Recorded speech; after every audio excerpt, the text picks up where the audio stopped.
Ever had a conversation with your friends and said, this should be a podcast? Well, this is that. Welcome to Bonnerfied Conversations.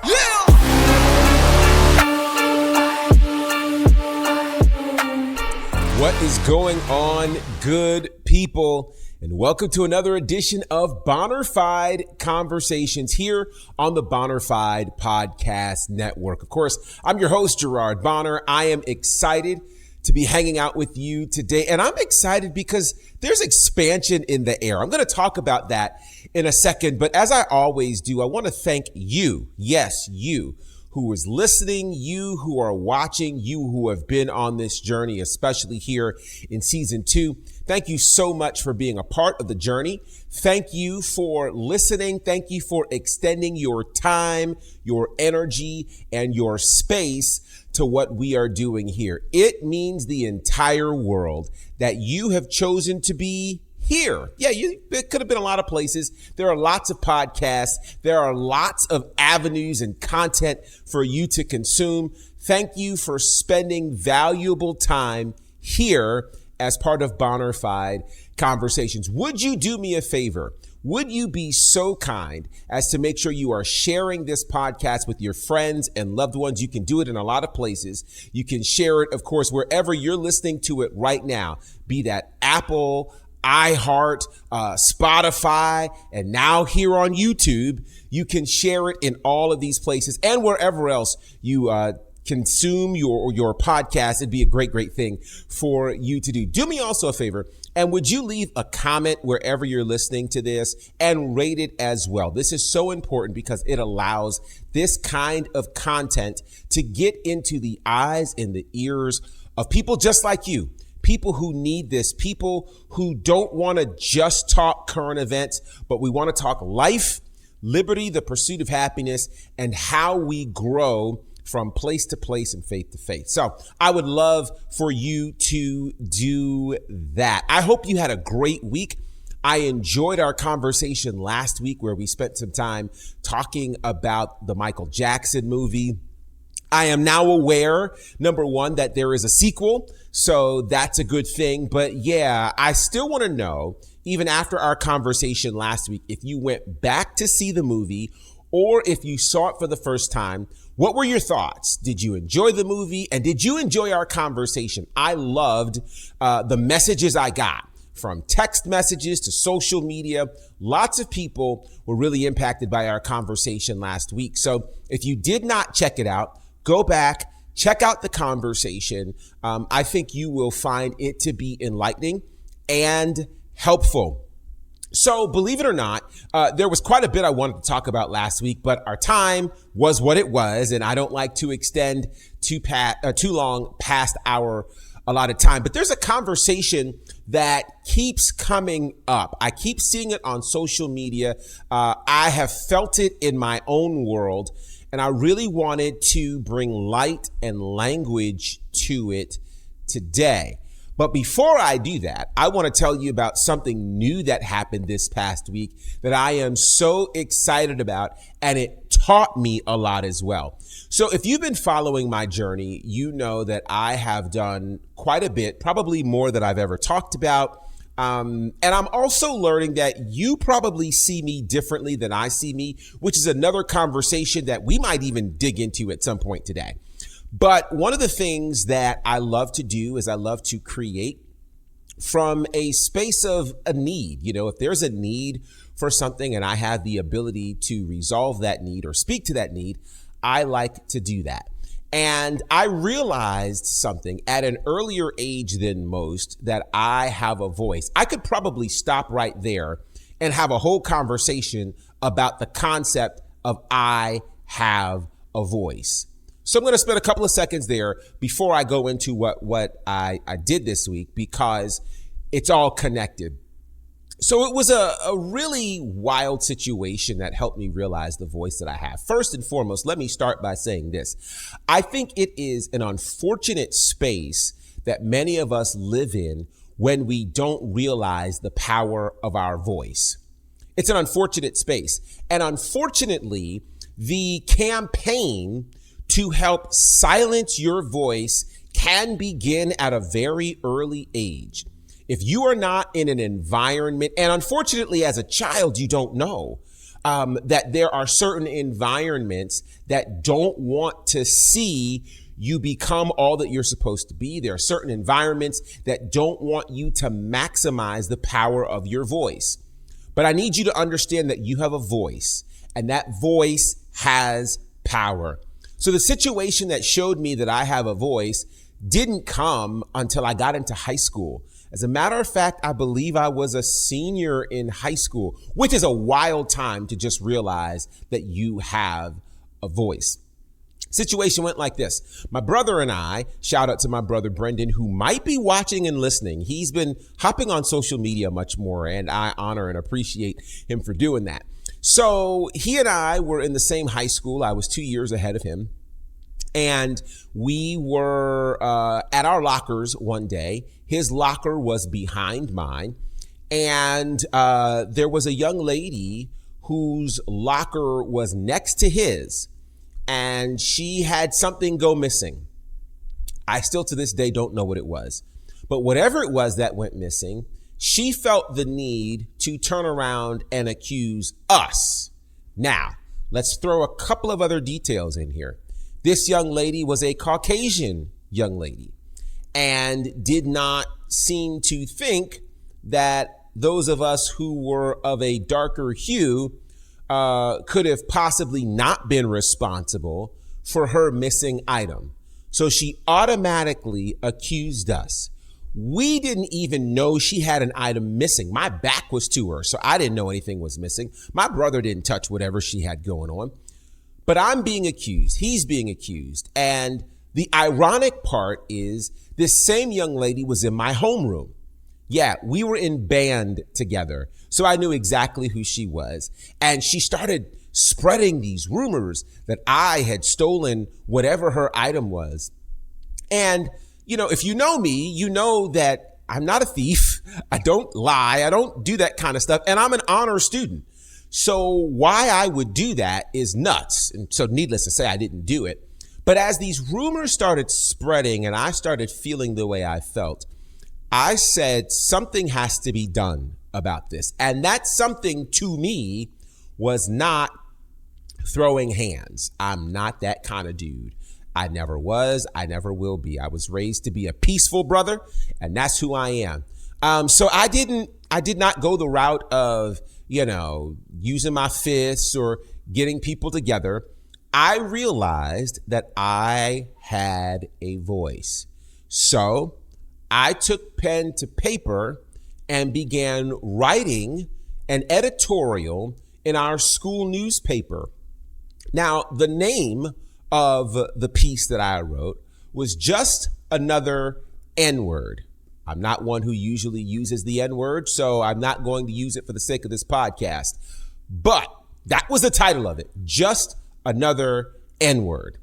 And the premise of this piece was that it did not matter that I was an honor student. It did not matter that I was graduating 10th in my class. It did not matter that I did not have any sort of record disciplinary wise or trouble with the law or anything like that. The fact that it didn't even matter that I was first chair in the trumpet section in the band that me and this same girl shared. Didn't matter that she could sit from her clarinet section and look directly at me in the trumpet section. Didn't matter. All that mattered was that her item was gone and that me as a black man was responsible for it. And I said all of that in there.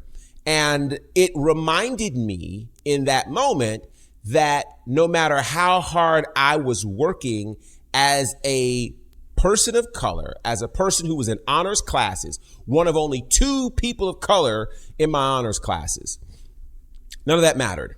All that mattered to that young lady and to many in society was the color of my skin. Now, I wrote that piece, and my best friend at the time was a Jewish young brother by the name of Rich Fahey. Shout out to Rich. He's Rich Leshner now. Changed his last name, whole nother thing. But Rich decided, he was a trombone player. He sat behind me. We were best friends. And he decided to write a companion piece called Ashamed to Be White. Powerful, powerful piece that he didn't have to write. He knew I was writing one. He wrote one.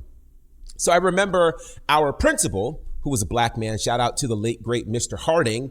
He brought me into his office, and I'd never been called to the principal's office before. Brought me into this office, and he said, now, we're going to publish this, but we've had our lawyers look at it, and we just want to make sure that there aren't going to be any riots, which I found absolutely hilarious. Like, again, I'm a peaceful person. That's not how it goes.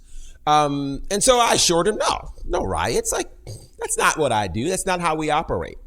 And they went on and published the piece. It was a massive piece. The response was incredible. All of our community went crazy. Like, it was just amazing. And then so many teachers and students all had so many wonderful things to say. The young lady was mortally embarrassed, angry. I never mentioned her name, just like I don't mention names often here in the podcast. And it was in that moment when I realized, oh, wait, the school is delaying publishing this because of the piece I wrote. They're talking to lawyers because of the piece I wrote. They're worried about riots, not because of my fists and not because of threats, but because of my pen and because of my voice. And it was in that moment that I realized that I had a voice. And that is what led me to begin writing for Gospel International, gospelflavor.com, led to me being in radio and all kinds of things because I realized that I had a voice.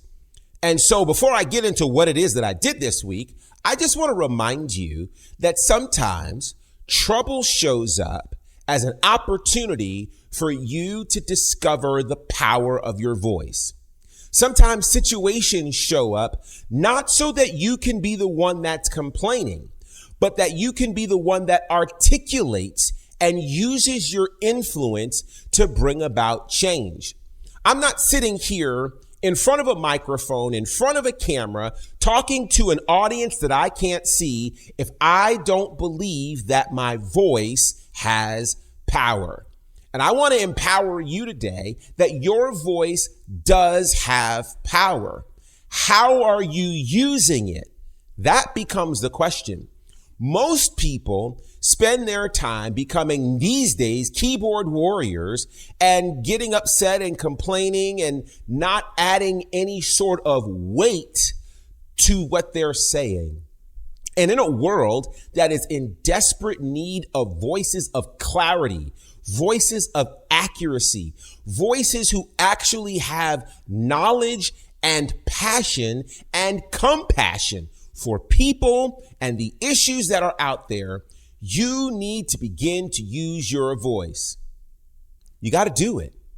And I imagine there are people who are listening and watching who have never been empowered to use their voice. They have never been empowered to even believe that they have something to say. Now, I got to tell you, truth be told, this isn't for everybody. I don't want to upset anybody.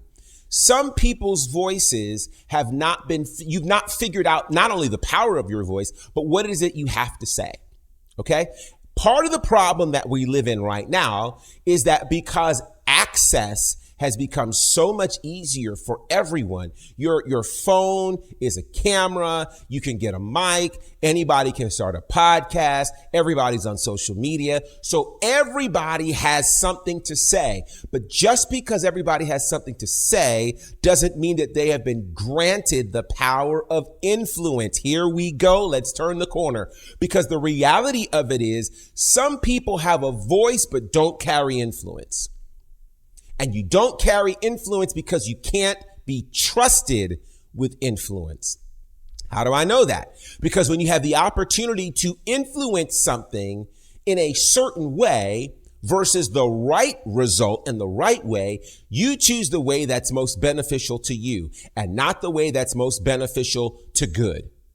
You got to rethink that if you want to be trusted with the power of influence.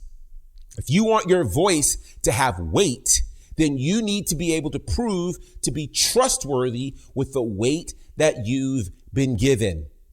And believe it or not, it is a hard thing to ask for influence, ask for volume, ask for more people and a bigger audience when you can't be trusted with the audience that you have now. Maybe I need to turn my mic up, because the truth of it is, some people are going to stay small because they don't have the ability or capacity or a clean enough heart to be able to operate with enough integrity to handle a larger audience.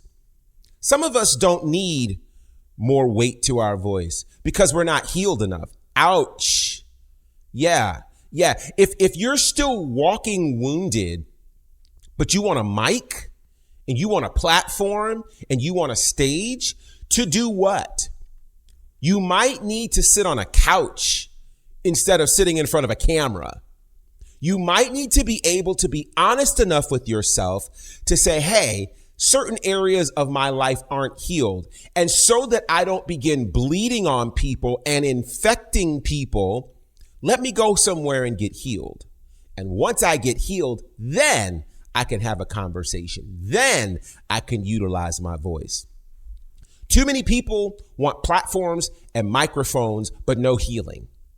Too many people want spotlights, but they don't want to have the surgery that's needed to make them whole. And I'm telling you, my friends, trouble shows up so that you can realize the power of your voice, but your reaction is often what is telling as to whether or not your voice should be amplified. So that situation that happened in high school, for me, was a game changer. And it taught me the need to be responsible with the influence that I've been given. It taught me that if I'm going to have a voice, I have to use this voice for good. I have to use this voice to accomplish something significant and not for selfish gain. And so thankfully, throughout my career, I've been blessed with opportunities to walk in spaces of influence. But the challenge has been believing that myself. You see, I realized that many of you out there believed in me more than I believed in me. And that's often some of the issue that some of you are dealing with. That people believe in you more than you believe in yourself. That people believe that you can do anything and you're like, I can't do a thing. People believe in the power of what you've already done and you haven't even itemized what you've done. You've been too quiet. You've turned your volume down. You've allowed people to tell you what you couldn't do, not realizing that they were telling you from an unhealed place. So now I need you to go back and look at your resume. I don't mean the one that you put on Indeed and LinkedIn. I mean the resume of what you didn't put there, what you've survived, what you have made it through, what you have endured that was supposed to take you out. What were the companies that you built that you didn't get credit for? Who were the brands that you helped to launch? In my case, who were the artists, some of which didn't come back to say thank you or don't ever talk about it? And I'm not mad at that, but I'm the one that has to realize, hey kid, this is what you've done. Sometimes you need people in your world that will remind you, yeah, you did that. You did that. You were the trailblazer. Listen, I don't want to name a bunch of names, but there are people who are likely watching and listening to this podcast who are directly responsible for me being in this space now. Why? Because they were willing to inject me with encouragement. They were willing to tell me, hey, I know you feel down right now, but let me tell you who you really are. Let me remind you of what you've done. Let me give you some receipts on who in the world you are. And when you realize that, see, the worst thing that can happen for some people is for you to realize who you are. See, they know, but they don't want you to know. Because when you figure it out, you'll then realize that how you are being treated and handled is far beneath your privilege. And the reason that some people don't want you to know that is because they benefit from how you don't know you. Good Lord. They benefit from your humility, from that false humility that says, oh, I don't know how to do it. Or you're quiet in the room when you're the only one with the solution. Stop doing that, my friends, because the world will only begin to get better when you fully step into the confidence that you're supposed to have, because you can't operate fully in the gifting you've been given when you lack confidence. People talk about do it scared. Well, I get the concept of that, but you don't operate best scared. You operate best when you are confident. So I want to inject some confidence into you. That you have a voice, that your voice really does matter, and that if you'll take the time to heal and not bleed on people, you can be trusted with influence. And if you can be trusted with influence, man, great things are waiting for you. Now, all of that is a lead up to what I actually did this week, right? So what I did this week was a dream come true. So about 10 years ago, I started a wrestling radio show / podcast called The Faction with my good brothers who have both been on this podcast, Brandon Clack, Courtney Beard. And we started something that I thought was really, really powerful. We had a chance to talk to some incredible wrestlers, some of who, matter of fact, truth be told, I think all of them, with the exception of Mark Henry, became WWE Hall of Famers after our conversations with them. That is not a joke. Teddy Long, Lex Luger, Diamond Dallas Page. Like, it's pretty wild, the list of people that we've talked to that went on to the WWE Hall of Fame. But yeah, so we did that for a while. That podcast was very much a trigger into me getting into the wrestling industry, doing commentary. And so all of our lives got busy. So I ended up doing the podcast for a while by myself, enjoyed it, loved it, great time. Then around 2024, things just got super busy. It was difficult to maintain that. 2 years later, I said, well, I definitely want to continue talking wrestling. Now, I've been a part of some other podcasts, which shout out to them for their kindness for welcoming me. And I'm not going away from those podcasts, but I ended up saying, you know what? I want to resume and revive this wrestling podcast. But how am I going to do it? Are people going to want to be involved? What's it going to take? All the things. So I just started asking some people that I've worked with over time, and I wanted the podcast to look and feel a certain way. And by God, last week we launched. It was an amazing launch. It's called The Faction Reloaded. It is an ode to the previous name of the wrestling podcast with a brand new twist, whole new panel. It's amazing. It is part of the Bonnerfied Podcast Network. And, we launched it, and it's amazing. Shout out to all of my great co-hosts, Lovely Laveau, Wrestling with Honey, James White, the Councilman Will Ferrell. Every week we're going to have some amazing things for you right here on the Bonnerfied Podcast Network, here on our YouTube channel, and of course, wherever you are listening to us. And I'm excited about what that means. I learned in the process of that I love to create. I love to take something out of nothing. I love to be able to put my stamp on a thing and make it look the way and make it feel the way that it's in my head and that it's in my heart. Now, I have to realize that not everybody has the ability to do that. Not everybody has the temerity to do that. Not everybody has the patience to do that, because it does take patience to be a creative. It takes patience to go from vision to manifestation. It takes a team. So shout out to my team who helped in terms of graphics, who's helped in terms of managing the podcast network behind the scenes. It's all an amazing thing. So if you love pro wrestling, I want to invite you to check out this new podcast called The Faction Reloaded, available again here on our YouTube page and wherever it is that you consume your podcasts. So in that, I think it's very interesting that, I've been running across this conversation on socials, and I've been feeling it for a while.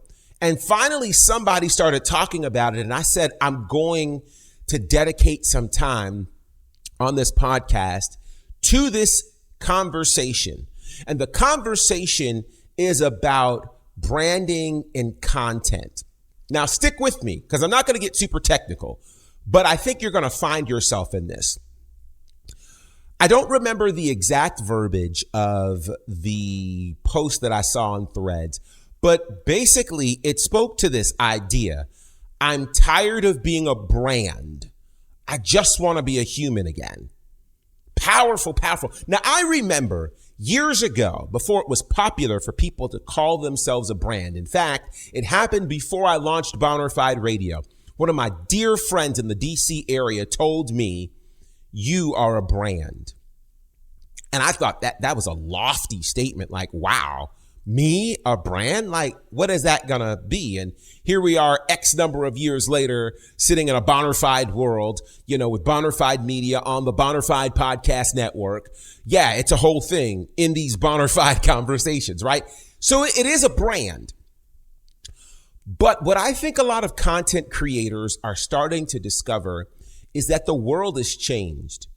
It used to be where when you got on social media, you posted because you were happy, you were fun, you wanted to talk about fun things, what have you, your favorite food, favorite movie. We watched shows together. Like it was a thing. Like if you did not get to experience what is now X in the heyday of the scandal watch-alongs, you missed a time. Let me tell you, it was a time. Matter of fact, it was the only time in my life that Oprah Winfrey ever tweeted me. Major moment. I think I still have it saved somewhere. Great, great time. But somewhere social media has changed. And I'm sure it has a lot to do with the fact that now capitalism has come in and you can make a living off of being a content creator and all of those things. And that's great. But now it is now you have to brand, you have to market, you have to post, you have to do all of these things. And I have to tell you, quite honestly, it can be exhausting. You probably you didn't plan to hear this on a podcast. But the truth of it is, it can be exhausting trying to figure out how to get the attention of random people who may or may not watch your post. I can spend sometimes hours working on a video that might be a minute long. Literally, it can take a couple of hours to produce that in a way that's going to catch your eye. It takes skill, not just to open up a mic and talk, but then we've got to edit, we've got to create, I got to know what I'm going to say, all of these kinds of things. It can take time. And so the time it takes, quite frankly, sometimes recording the podcast for me is the easiest part, but it is the marketing of it. It is the branding of it. It is trying to get your attention to pay attention to the podcast. That can be exhausting. And I'm not the only person in that world. There are a lot of content creators and everyday people who are exhausted from being a content creator because I used to be human. Now I'm a brand. And so being a brand, it's like Kellogg's or any other brand out there who has got a marketing team and they got and most people don't have that. You just have you. So now it's like, okay, everything is content. Somebody says content is king. And so it's caused us to have a world where people overshare. It's almost like now you have to almost exploit yourself if you want attention. You almost have to, when you see the posts of people crying, in the hospital and they don't necessarily have to post that. It's like, wait, what in the world? There's a really thin line that we walk between informing people of what's going on in your life and becoming oversharers. And I just want to speak to the fatigue that a lot of people have right now. First and foremost, we're in a world that can cause you to be very tired, if we're honest. This world has so much going on. On the world level, it's crazy. We don't know if there's war or not. Literally the other day, I was at the store. Gas was one price when I went in the store. When I came out of the store, gas was literally 50 cents a gallon higher. I am not kidding you. I couldn't believe it. That's the world we live in. Our country is going crazy. You got politics going nuts. You've got entertainment going crazy. And then at a state and local level, you don't know who to trust. The everyday person is going crazy. Road rage and all kinds of silly things happening. We've got the world of AI that's can be helpful at times and can be hurtful at times, where now you don't know what to believe when you see something across your television screen or across your phone screen. Like, what's going on? I want to say this to you. I know there's a lot of pressure for a lot of people to create and to market and to advertise and to brand and all of these things. But do not sacrifice your creativity at the altar of your humanity. When you need to take a break, take a break. When you need time to be able to rest and think, rest and think. My mom told me something so necessary many years ago, and it's only now that I'm starting to really implement it. She said, Gerard, you need to make sure you get your rest. You know why? Because if you give all of your time to a job and you die tomorrow or you get sick, they will be sad for a little bit, but the show will go on. They will hire a replacement and they'll move on without you. And that's the way of the world. These days, somebody passes away or somebody gets sick, they're a hashtag for a day. And then we're on to the next thing. That can be really difficult to live with. I just want to tell you, do not, and I said this in a previous episode, I'm going to say it again, do not become a slave to the number. Do not sacrifice your humanity for a metric. Do not sacrifice the good person that you are to get a click, to get a like, or because truth be told, the clicks and likes aren't converting to that much money. Truth be told, it's not.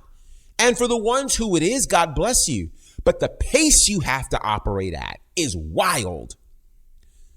Sometimes, first of all, let me just say this. You need to believe in whatever it is that you're doing. Whatever content you're creating. I'm doing a podcast, and my podcast is, about conversations that's going to help you throughout life. That's what that is. Others of you are doing cooking things and sports things and entertainment and movies and whatever.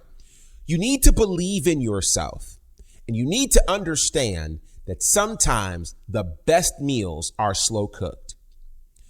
Everybody wants the microwave meal or the quick success, the overnight viral sensation. Everybody wants that, but that doesn't last. You heat up something in the microwave. Yeah, it's only going to be hot for a little bit, but that heat isn't going to be sustained, and it's not going to be fully cooked through. Certain things have to go on the stove, and certain things need to go in the oven. I don't want your cake that was baked in the microwave. Sorry. I don't want your brisket that was made in the microwave. No. I need certain things cooked in the oven. And so for my creatives and my content creators and everybody else who feels like you're taking the scenic route to success, I want you to stay on that road. I want you to stay on that road because there are certain things that are being built in you on that road that won't be built on you if you get meteoric success. And truth be told, those who get meteoric quick success, it's like a flickering light. You see it for a little bit and then it goes away. But I'm telling you, my friends, if you are willing to go the scenic route, you're going to pick up some lessons along the way that are going to help you when you get to the big stage. I'm going to say this and then I got to go.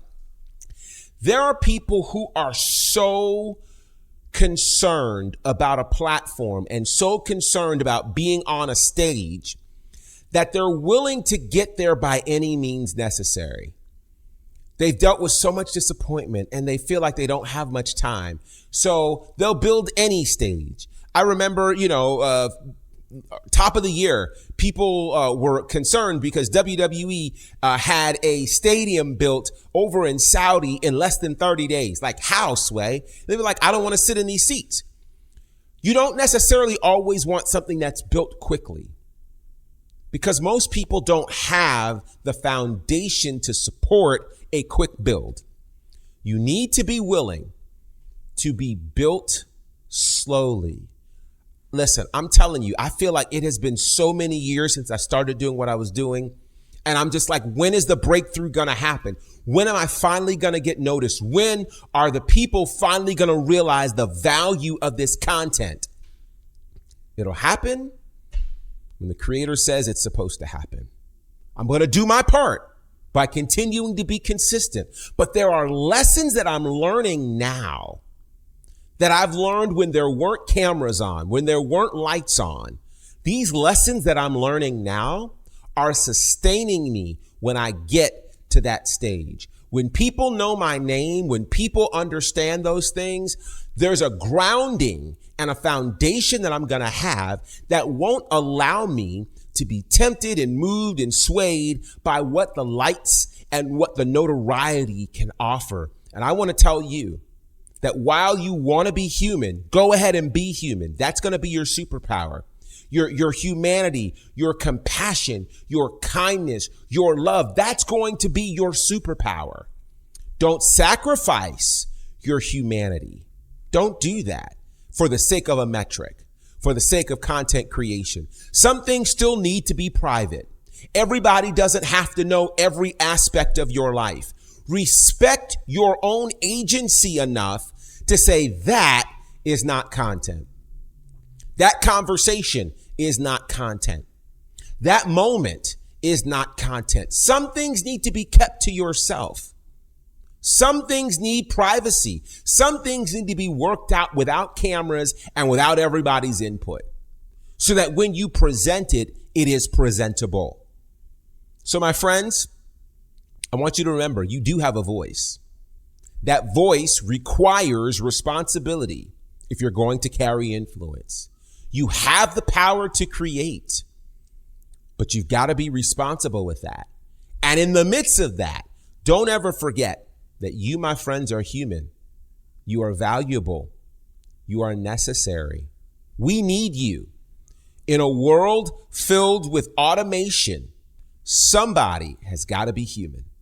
And I believe that somebody is you. Take time to rest, my friends.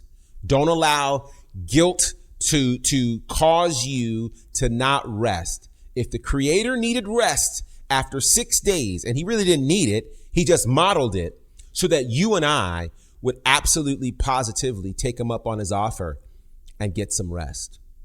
You'll work better. You'll create better. You'll be better if you take some time to rest. All right, guys, I hope you have enjoyed this conversation. I would love to hear your thoughts on what we're doing and what we've done and what's to come. I appreciate you guys so much. Please continue to subscribe to this podcast, have conversations about this and more, and leave some comments. I want to hear what it is that you want to talk about. And I'm giving some thought to one day soon going live, recording it, and doing it as a Q&A session so I can hear your questions directly and answer them and hopefully bring some assistance to you. I love you guys dearly, and I thank you for the opportunity to partner with you as we continue to engage in what we call bona fide conversations.